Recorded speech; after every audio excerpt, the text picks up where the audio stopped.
Commander Vex Torren remained stationary on the observation deck of the Galactic Confederation's flagship, the Celestial Guardian. His quartet of eyes, two primary and a pair of peripheral, were trained on the holographic display dominating the room's center. The vessel's eerie silence was punctuated only by the occasional beep from the sensor array and the anxious clicking of his crew's mandibles. "Magnify Sector 7, Quadrant 3, he instructed, his voice firm despite the apprehension welling in his thorax. The hologram adjusted, zooming in on a distant speck of darkness against the starry backdrop.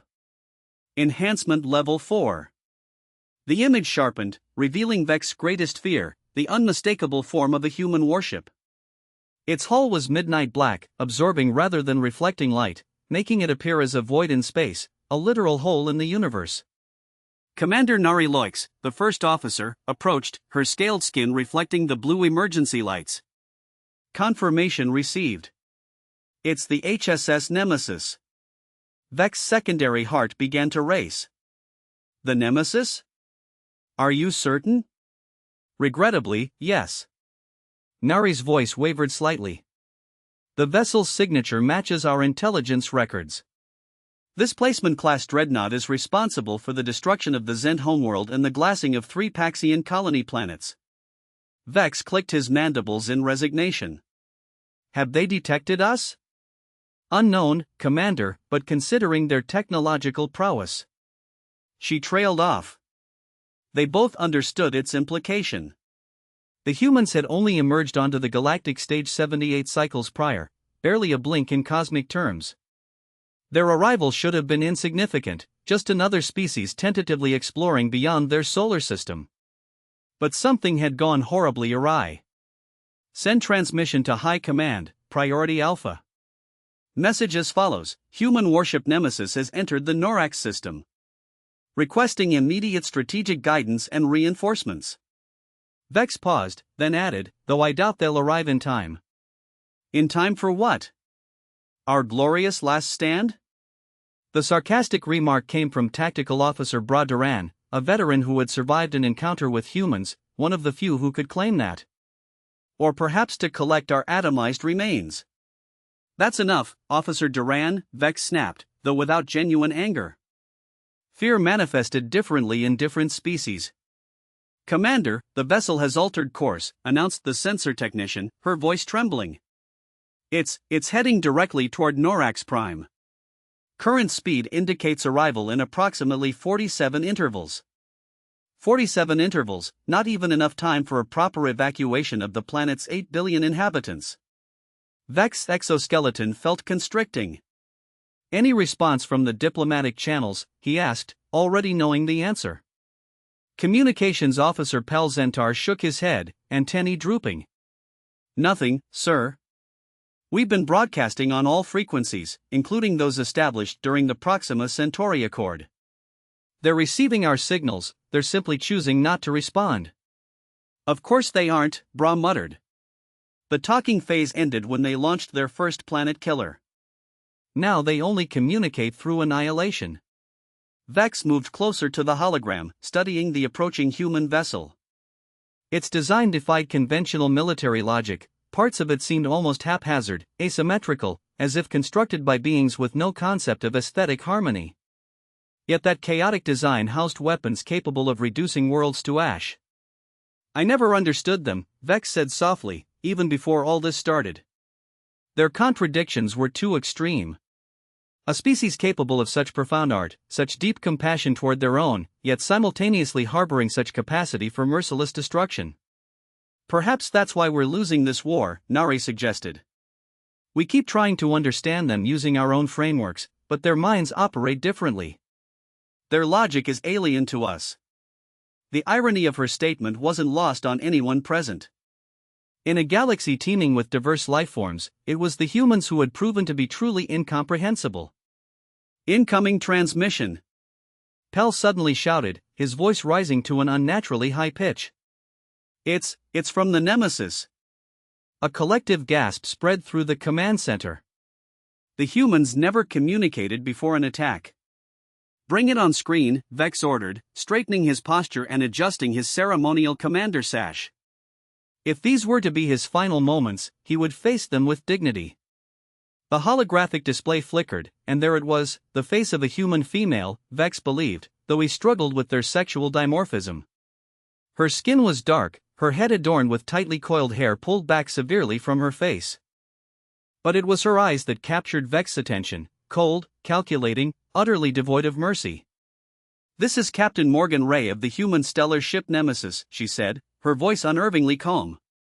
"Your civilization has 40 intervals to surrender unconditionally." A memory surfaced in Vex's mind, as clearly as the day it happened 53 cycles prior, when he was merely a junior diplomatic attaché, not yet burdened with the weight of command. "Captain Ray," Vex said, keeping his voice level, "the Confederation remembers the first contact. Perhaps you should as well." A flicker of something, surprise, amusement, crossed the human's face before the transmission abruptly cut. Vex leaned against the command console, transported back through time and space to the historic day when humanity and the Galactic Confederation first crossed paths. It had been a moment of celebration, the discovery of another spacefaring species always was. The Confederation vessel, Harmonious Exchange, had detected unusual warp signatures near the edge of what they now knew was human territory. Following protocol, they had approached slowly, broadcasting messages of peace in mathematical sequences, the universal language. They responded so quickly, Vex murmured, almost to himself. Too quickly, perhaps. The humans had not only deciphered the mathematical greeting but had responded with their own transmission, complete with translation algorithms for their various languages. The diplomatic corps had been ecstatic. A species with such advanced computational capabilities would make a valuable addition to the Confederation. Commander Blake Thorson of the Earth exploration vessel Pioneer, Bra mimicked the human's introduction with surprising accuracy, his voice dripping with contempt, extending greetings on behalf of humanity and the United Earth government. "We come in peace and friendship." His mandibles clicked in harsh laughter. Ironic, what a cosmic joke that turned out to be. The initial meetings had gone so well, cultural exchanges, technological discussions, all proceeding at an unprecedented pace. The humans were eager, curious, seemingly genuine in their desire for peaceful relations. Then came the Proxima Centauri Summit. Representatives from all major Confederation species gathered to formally welcome humanity into the galactic community. The humans had sent their highest officials, their Secretary General, military leaders, scientific luminaries. "I was there when Ambassador Norlin presented the accession treaty," Nari said softly. "I saw her face change when she reached Article 7. Article 7, the standard provision requiring new member species to accept the Confederation's technological development restrictions: no planet-killing weapons, no self-replicating nanotechnology, no artificial superintelligence beyond specific parameters, basic safeguards that every other species had accepted without question." That look in her eyes, Vex remembered with a shudder. "At first, I thought it was confusion, then disbelief, but it was something else entirely, indignation." Bra spat, "How dare we suggest limits to their precious innovation?" The human delegation had requested a recess. They returned 3 intervals later with what they called proposed amendments, essentially gutting every meaningful restriction in the treaty. When the Confederation Council refused, Ambassador Lin had smiled, not the warm expression of friendship they had come to expect, but something predatory. "We appreciate your position," she had said, "and we respect your right to maintain your cultural practices. But humanity will not handicap its development based on the fears of others. Perhaps we're not ready for formal alliance. We will, however, remain open to trade and cultural exchange." Within 6 cycles, the first reports came in: human ships venturing deeper into space than agreed, unauthorized mining operations in neutral systems, and, more concerning, intercepted communications about weapons tests that violated every principle the Confederation held sacred. "We should have stopped them then," Bra said, "before they perfected their planet killers." "With what?" Nari countered. "Our fleets were designed for peacekeeping, not war. We hadn't fought a true interspecies conflict in over 2,000 cycles." Vex nodded grimly. "By the time we recognized the threat, it was too late. They had already surpassed our military capabilities. And then came the Xenui incident, the first world to burn. The holographic display shifted as Tactical Officer Bra Duran enhanced the imaging array to its maximum capacity, revealing the HSS Nemesis in horrifying detail. "Look at that monstrosity," Bra whispered, mandibles clicking rapidly in agitation. "It violates every principle of sensible ship design." Commander Vex couldn't disagree. The human vessel resembled no other warship in known space. Where Confederation vessels followed the elegant principles of bioharmonic design, smooth curves, symmetrical proportions, balanced energy fields, the Nemesis was an affront to aesthetic and engineering sensibilities alike. Its central hull stretched 17 kilometers from bow to stern, a midnight black behemoth that seemed to devour light rather than reflect it. The surface wasn't smooth but covered in irregular protrusions, weapon emplacements, and what appeared to be improvised additions bolted onto the original structure. Massive radiator fins extended from its midsection like the wings of some predatory avian, glowing dull red with expelled heat. "They've modified it again since our last intelligence update," Nari observed, her scales shifting to a pale blue of distress. "Those formations along the ventral spine, those weren't there during the Paxian campaign." Vex nodded grimly. The humans never stopped innovating, even in the midst of war. They continued to evolve their weapons. The forward section of the Nemesis featured what the Confederation had coded as the Maw, a massive aperture that could open to reveal the primary planet-killer weapon. Currently closed, it resembled a massive armored iris surrounded by smaller weapons batteries that would be considered capital ship armaments on any Confederation vessel. "Sensor analysis," Vex commanded, his voice steady despite the fear coursing through his secondary circulatory system. "Energy readings are difficult to interpret, Commander," responded Science Officer Trell Vox, her tendrils waving in frustration as she studied her console. "Their shielding technology obscures much of the internal systems, but based on radiation leakage, I'm detecting what appears to be multiple fusion reactors, at least 7, possibly more." "7," gasped Pell from communications. That's insane. The energy management requirements alone would be impossible for us." Bra finished, "Not for them, apparently. Their computer systems must be." He trailed off, unwilling to complete the thought. Everyone present knew what he meant. The humans had developed artificial intelligence systems that far exceeded the safe limitations observed by every other known species. Those AIs managed the incomprehensible energy flows that powered their weapons of mass destruction. "What about life signs?" Vex asked. Trell's tendrils drooped. "Approximately 12,000 human biosignatures, plus numerous non-human readings that match known slave species." A collective murmur of disgust rippled through the command center. After decimating a world, the humans often took survivors as forced labor, allegedly for scientific research, but more practically as maintenance crews for their massive vessels. "They're launching something," Bra suddenly announced, his voice sharp with alarm. "Multiple small craft, no, not craft, satellites, or probes of some kind." The holographic display zoomed in on tiny objects detaching from the Nemesis's hull, spreading outward in a precise geometric pattern. "Standard pre-attack deployment," Nari said softly. "They're establishing a tactical network around Norax Prime." Vex watched as the objects continued their silent deployment, each one no larger than a personal transport but likely containing more computing power than his entire fleet. The humans used these devices to coordinate their attacks with terrifying precision, each one serving as both sensor platform and targeting node. "How long?" he asked simply. "Based on deployment pattern and speed, approximately 20 intervals before they achieve optimal coverage," Bra replied. After that, his mandibles clicked in resignation, the Nemesis would open its maw, and another world would die. Through the viewport beyond the holographic display, Vex could see his homeworld, Norax Prime, a beautiful blue-green sphere suspended in the void, home to 8 billion souls who had never harmed humanity, who had only sought peaceful coexistence. "Why?" he whispered, though he expected no answer. "Why do they hate us so much?" "Tell me about the Zentari again," requested Junior Officer Kira, her bioluminescent patches pulsing with anxiety. Recently assigned to the Celestial Guardian, she was the youngest on the bridge, too young to remember the beginning of humanity's rampage across the stars. Bra turned all 4 of his eyes toward her, mandibles clicking in contemplation. For a moment, Vex thought the tactical officer might refuse, but instead, the veteran heaved a wheezing sigh through his respiratory slits. The Zentari were philosophers and mathematicians, Bra began, his normally harsh voice uncharacteristically gentle. Their civilization was nearly 15,000 cycles old.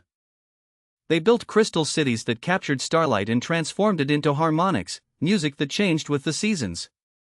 They were the ones who developed the theory of consciousness transference that later became the foundation for our faster-than-light communication network. He paused, his exoskeleton clicking as he shifted uncomfortably. They were also the first to voice concerns about humanity's rapid technological advancements. They presented evidence to the Confederation Council suggesting the humans were developing prohibited weapons technologies. The Council debated endlessly, uselessly debated, while the Zentari took more direct action. They established a blockade on the border of human space, restricting certain resource shipments they believed were being used for weapons development, and the humans responded with the Nemesis. Nari finished when Bra fell silent. Not immediately, Bra corrected. First came diplomacy, very reasonable-sounding demands for the blockade to be lifted.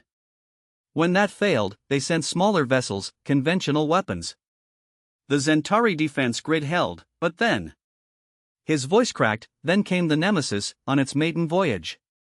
It arrived at the Zentari homeworld, Norax Prime, without engaging any of the defense platforms. Somehow, it had developed stealth technology that rendered it completely invisible to our most advanced sensors. Vex remembered the footage shared across the Confederation in horrified silence, the massive human vessel appearing suddenly in orbit around Norax Prime, the strange pulsing beam that emerged from its maw, the planet's surface beginning to bubble and crack as its very molecular structure was disrupted, the billions of voices silenced in less than an interval. The Paxians were next, volunteered Communications Officer Pell, his antennae flat against his skull. Their crime? Attempting to evacuate Zentari survivors from their colony worlds. Then the Thra Mining Consortium, added Nari. They refused to sell the humans specific rare elements we now know are crucial components in their planet-killer technology. The Valari tried appeasement, Science Officer Trell said, her voice barely audible. They gave the humans everything they demanded, resources, territory, technology. It bought them exactly 7 cycles before the humans decided they wanted the Valari homeworld itself, something about its unique atmospheric composition being ideal for human colonization. The worst was the Edu Collective, Bra said, his voice hardening again, not because of the death toll, though that was horrific enough, but because of what came after. The humans took survivors, thousands of them. We intercepted transmissions. They're using them as test subjects, biological experimentation, genetic manipulation. The humans call it advancing medical science. Silence fell over the command center as each officer remembered the atrocities that marked the steady march of human expansion, that had claimed 27 worlds and displaced trillions of sentient beings over the past 5 decades. But the Krillnov Dominion fought back successfully, didn't they? Kira asked, hope flickering in her bioluminescent patterns. I heard they destroyed 3 human vessels. 4, actually, Vex corrected gently. The Krillnov were the most militaristic species in the Confederation. They dedicated nearly 60% of their planetary resources to defense. When the humans came, the Krillnov were ready. Their automated defense grid destroyed 2 small human warships immediately. Your flagship, the Indomitable Purpose, managed to critically damage the human dreadnought Retribution in direct combat. So it can be done, Kira's luminescence brightened. We can fight them. The humans returned 3 cycles later, Bra said flatly, with 5 planet killers, including the Nemesis. The Krillnov homeworld and all 7 of their colony planets were reduced to radioactive debris in a single coordinated attack. Back. No survivors. Not one. Kara's lights dimmed to near darkness. That's what we're facing, Vex said, gesturing toward the image of the Nemesis on the holographic display. A species that responds to any resistance, no matter how justified, with overwhelming, disproportionate force. It's a species that doesn't recognize the concept of equilibrium or measured response. To humanity, anything less than total victory is unacceptable. But why? Kira asked, the question that haunted every species that had encountered humanity. What do they want? Vex had no answer. No one did. The warning klaxon shrieked across the Celestial Guardian's command deck, painfully loud even through Vex's auditory filters. "Sensor grid disruption," shouted Bra, his claws dancing across the tactical console with practiced precision. "The humans have activated their probe network." True to prediction, it had taken the Nemesis exactly 20 intervals to position its satellite array around Norax Prime. Now those innocent-looking devices had simultaneously activated, generating an overlapping field of quantum disruption that rendered the Confederation's defensive systems half-blind and sluggish. "Planetary defense grid is reporting 60% efficiency loss," Nari confirmed, her scales turning ash-gray with stress. "Orbital platforms are struggling to maintain targeting locks." Vex felt his thoracic plates tighten. This was the beginning of the end, the same pattern reported by the few survivors of previous human attacks. First came the technological disruption, then multiple launches detected. Bra announced. "The Nemesis is deploying fighter craft. Count is, by the ancestral light, nearly 300 units." The holographic display tracked the swarm of smaller vessels erupting from hidden bays along the Nemesis's irregular hull. Unlike the main vessel's jagged, asymmetrical design, these attack craft were sleek, dart-like, and horrifyingly fast. "The orbital defense platforms are engaging," Nari reported, a note of desperate hope in her voice. "Platform Celestial Shield has destroyed 2 human fighters. Platform Eternal Vigilance reports 3 confirmed kills. Small victories against an overwhelming force." Vex knew the mathematics of this battle, they all did.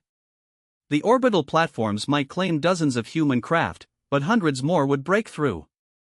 "Where are our own ships?" he demanded, turning to Bra. "Our fleet vessels are moving to intercept, but..." The tactical officer's mandibles clicked in frustration. "The disruptor field is affecting our ships worse than the stationary platforms. Their targeting systems are operating at less than 40% efficiency." On the holographic display, Vex watched as the Confederation's proudly named vessel Swift Justice, Harmonious Accord, Benevolent Protector moved to engage the human fighters. The disparity in size was almost comical. The smallest Confederation vessel massed at least 10 times more than the largest human fighter, yet numbers and agility were proving decisive. "Swift Justice reports critical damage to propulsion systems," Nari announced, her voice flat, professional, masking the horror. "Harmonious Accord has lost shields and it's gone. Complete destruction." A ship that had taken nearly 6 cycles to construct, with a crew of 2,000, obliterated in seconds by fighters that the humans seemed to treat as disposable. "The human craft are targeting our defensive infrastructure," Bra observed, a note of reluctant admiration in his voice. "Very precise strikes. They're not wasting resources on population centers or civilian infrastructure, yet." The unspoken implication hung in the air. "Incoming transmission from Planetary Command," Pell announced. "Governor Trell OMX is requesting situation assessment and recommendations." Vex hesitated. What could he possibly tell the planetary governor? That resistance was futile, that they should surrender immediately and hope for mercy from a species that had never shown any before? Before he could formulate a response, Bra shouted, "New energy signature from the Nemesis." "The maw is opening." All eyes turned to the holographic display. The forward section of the massive human vessel was indeed changing, the armored plates sliding apart to reveal the weapon that had ended civilizations.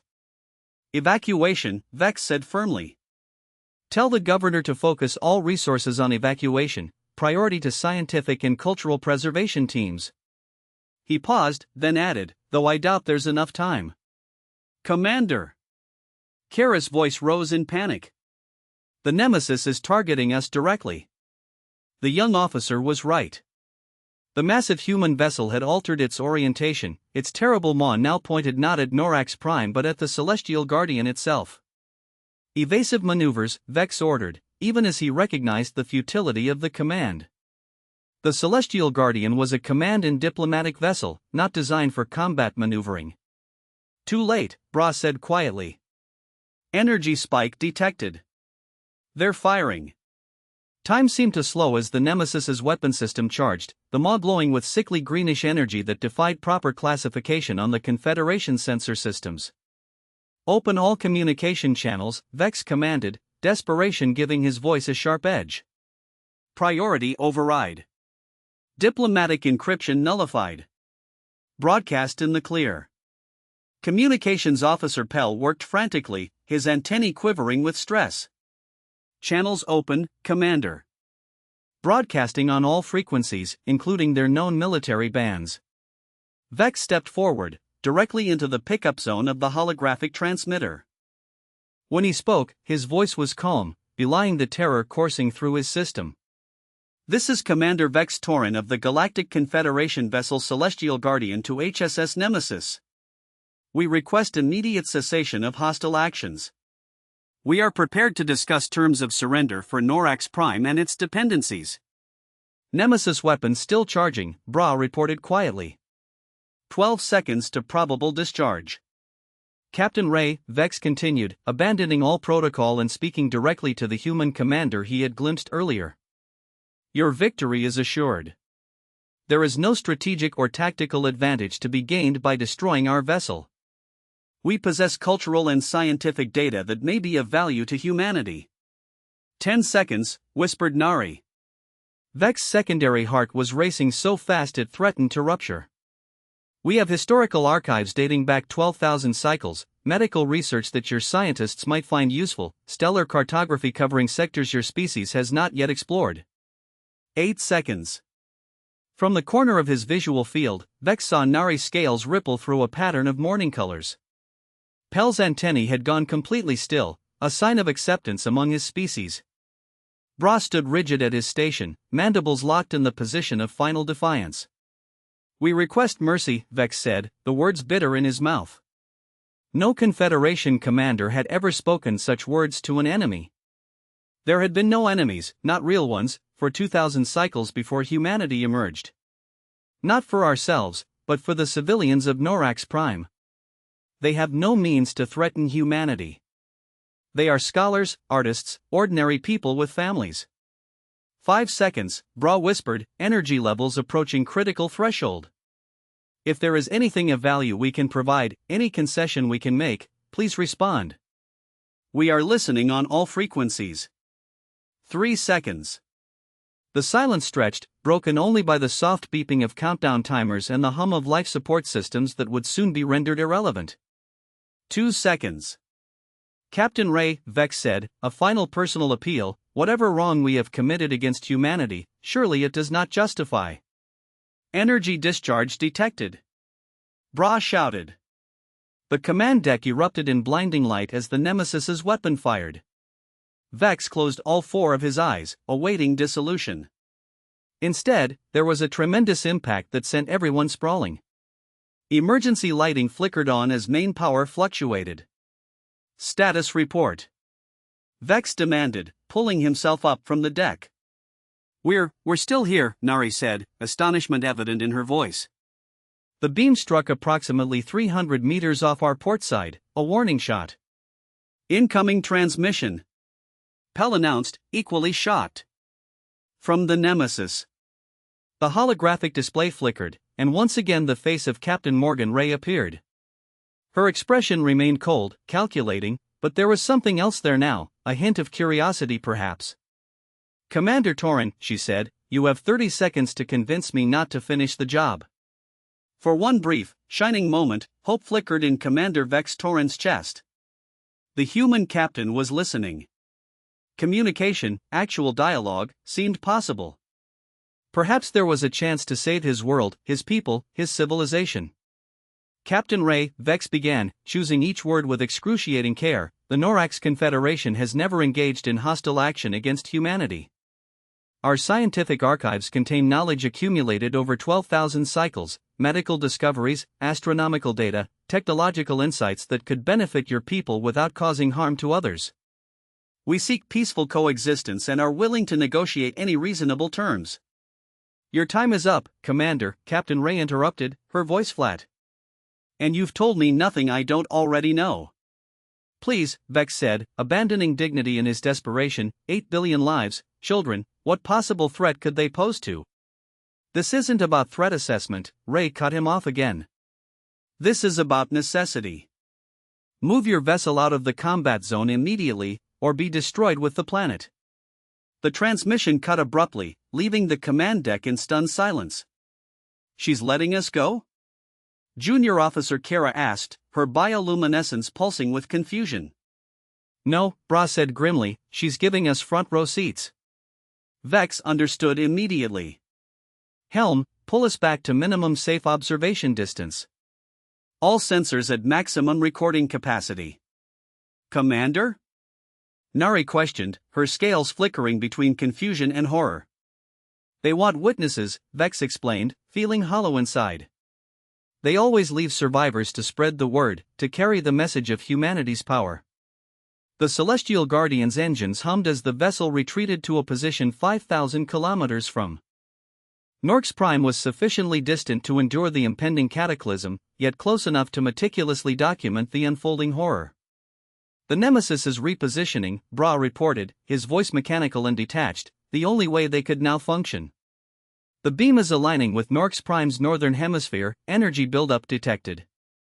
On the view screen, the blue-green jewel of Norax Prime rotated serenely, utterly unaware of its imminent annihilation. 8 billion souls went about their daily lives, educating children, creating art, making scientific breakthroughs, falling in love, and arguing over trivialities that now seemed incredibly precious. Nemesis is firing, Bra announced quietly. The sickly green beam shot out from the human vessel, striking the planet's atmosphere. For a fleeting moment, nothing appeared to happen. Then, the atmosphere itself began to glow where the beam made contact, a spreading stain of unnatural light that rapidly expanded to encompass the northern continent. Surface temperature in the impact zone is rising exponentially, Science Officer Trell reported, her tendrils writhing in distress. The molecular bonds in the planetary crust are destabilizing. Vex watched in helpless dread as the beam intensified, boring deeper into his homeworld. The planet's surface began to undulate like liquid, massive tectonic plates buckling and folding as if composed of cloth rather than rock. Magma erupted in immense plumes that ascended into the upper atmosphere, scattering ash and debris that would soon encircle the planet. Detecting massive electromagnetic pulse, Trell continued, her scientific training compelling her to document the atrocity even as her voice cracked with sorrow. All planetary communications have ceased. Defense grid is offline. Civilian infrastructure, everything, is gone. The beam persisted for nearly 3 minutes, methodically sweeping across the planet's surface, transforming continents into churning seas of molten rock. When it finally stopped, Norax Prime was unrecognizable, no longer a vibrant blue-green world but a hellscape of fire and ash. Receiving transmission from the Nemesis, Pell whispered, antennae drooping in sorrow. Captain Ray's face reappeared on the view screen, her expression unchanged as if she had not just participated in the murder of 8 billion sentient beings. The people of Earth send their regards, Commander, she said. You have 48 hours to evacuate any survivors from the secondary colonies in this system before we return to complete our mission. The Celestial Guardian drifted in space, an empty vessel inhabited by hollow beings. No one had spoken for nearly an hour after witnessing the destruction of Norax Prime. What words could possibly address such horror? It was Bra who finally broke the silence, his voice rough with emotion. I'm detecting an anomaly in the debris field, his mandibles clicked rapidly. There's a data packet embedded in the transmission we received from the Nemesis, hidden beneath standard communication protocols. A virus? Nari asked, her scales still ash-gray with mourning. No, Bra sounded puzzled. It appears to be information, historical records from Earth. Vex stirred from his grief-stricken stupor. Display it. The holographic system flickered to life, showing not Captain Ray's cold face, but a series of images that made little sense to the Confederation officers, a blue-green planet, much like Norax Prime had been, cities burning, massive explosions that created distinctive mushroom-shaped clouds, orbital installations shattering, scenes of devastation comparable to what they had just witnessed. I don't understand, Vex said. Is this a threat? A demonstration?